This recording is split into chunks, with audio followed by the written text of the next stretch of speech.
Look, guys, I got out of the bedroom again. I'm pretty excited about that.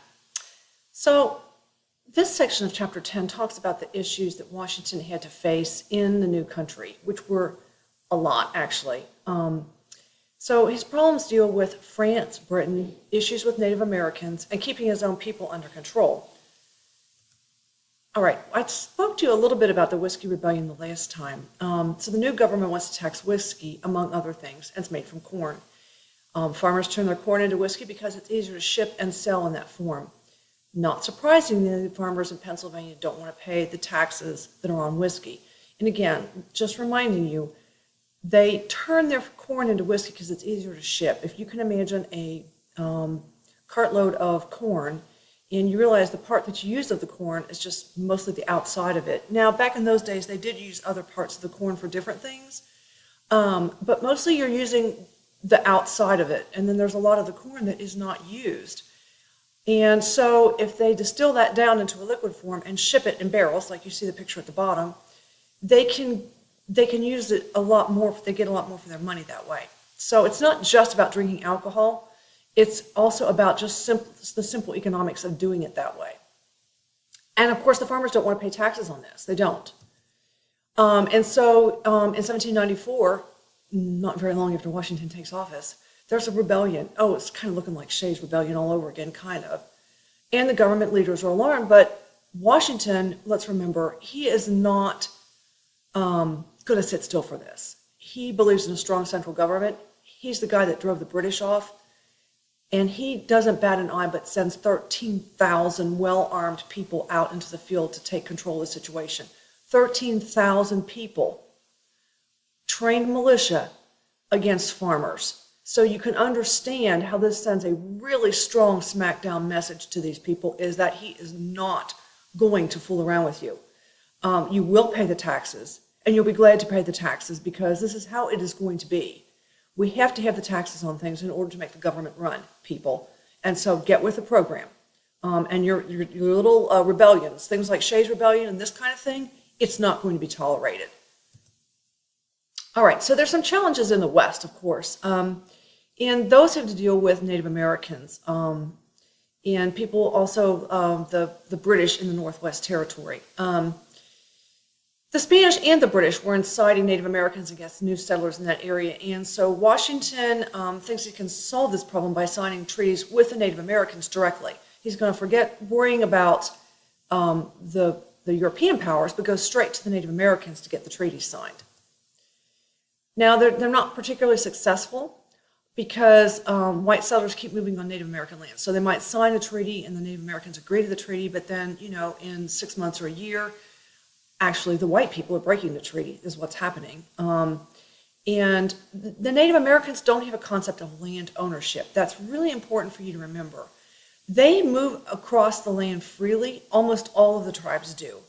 And while they might have a sense of one tribe inhabits one region and one tribe inhabits another region, there's usually just a sense of using the land off and on.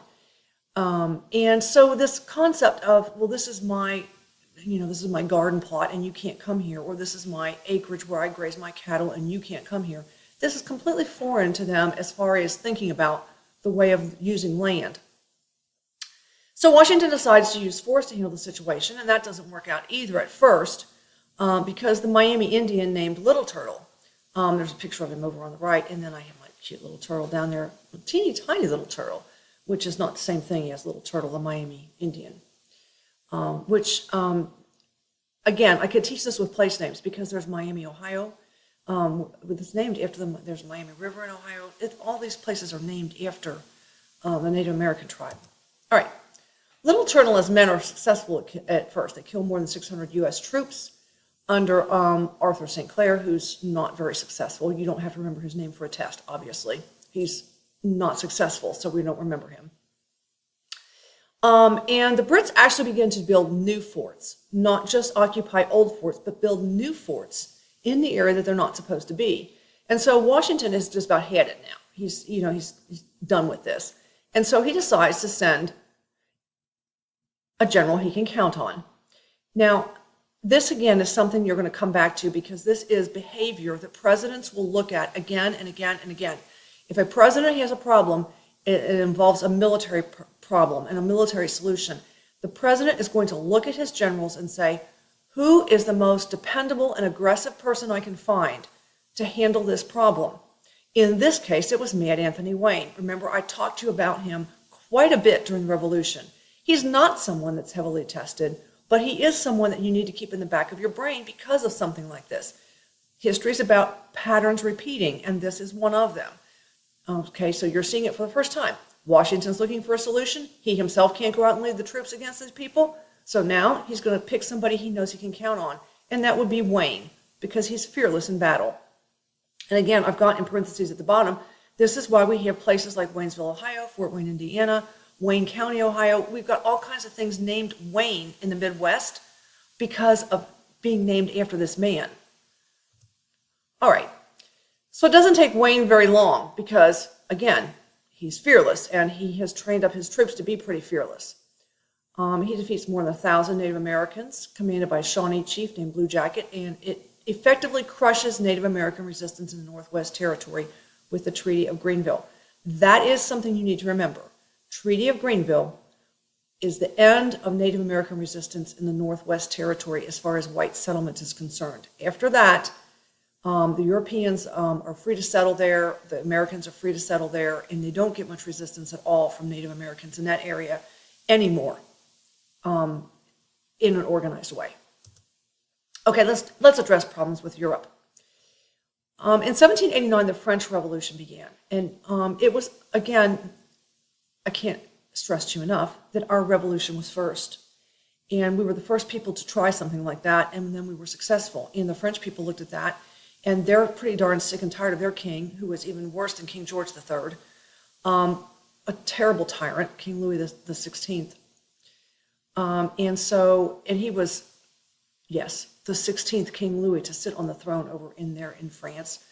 But the French Revolution was way different than ours. It went really, really bad pretty quickly, and I'm going to show you why. In just 1 year, between 1793 and 1794, 40,000 French people were beheaded or murdered because they were either nobility, related to nobility, friends with nobility, or simply had money. So it would be as if they had taken, if over here in the colonies, as if, oh, you're a loyalist? Off with your head. Oh, you might know a loyalist? Killing you now. It was a very, very bad situation over in France. And while the U.S. supported the concept of revolution and being out from under the foot of a king, a lot of people, when they start hearing the tales of this bloodshed in France, they are put off by it. They are just, they're like, this is contrary to what you should be doing. It's one thing to say, yes, we want to be rid of our king, but to go down this path is way, way too far. So what does Washington do about this? While he's sympathetic to the French cause of being free from a king, he decides the best thing to do is to stay neutral. Eventually, Britain and France are at war again, and that puts America in a bad spot, and you're going to see this happens continually. Everyone knows that we owe France big time because of our independence, so we should be allying with France in this conflict. We should be with France on this. But then there's the 40,000 people just chop their heads off because they might have money. So people were on two different sides. Our own people in our own country were saying, well, hold on a minute here. We can't just say we're going to side with France when they are behaving this way. That's just not good. So even though you'd think the Americans were mortal enemies with the British, they really weren't so much because we're their largest trading partner. And so the financial interests, the people who trade back and forth, are like, no, we're going to stay with the British. And so there was a huge division in the United States, the new baby country, about who to side with. And Washington says, well, here's what we're going to do. We're not going to side with anybody. And he issued a proclamation of neutrality, which prohibited Americans from fighting on either side. It means you don't dare to join up. You're going to stay out of it, period. We do not need this conflict. We can't afford it. We're a tiny baby country with no money and no military to speak of, and certainly no navy. We cannot get involved in this. Pretty smart on his part, actually.